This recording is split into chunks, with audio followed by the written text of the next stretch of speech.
আমার আজকের লাইনটা আমাদের দেশের বেকার পোলাপানদের জন্য।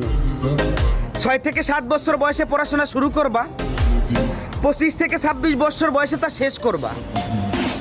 এবার মা বাবার কাছে পর্যাপ্ত পরিমাণ টাকা না থাকায়, অফিসে মামা খালু না থাকায় বছরের পর বছর ঘুরেও চাকরি মিলতেছে না।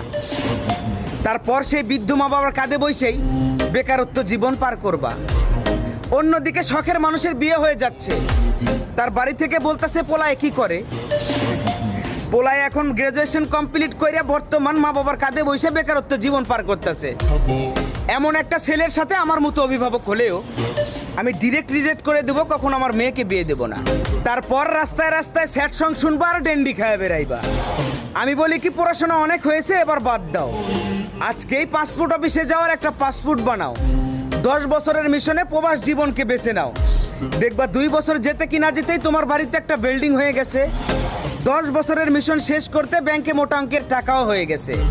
তারপর বাড়িতে ফিরে এসো, দেখবা তোমার জন্য মেয়ে নয়, মেয়ের মাও রাজি হয়ে গেছে। কথাটা মাথায় রেখো।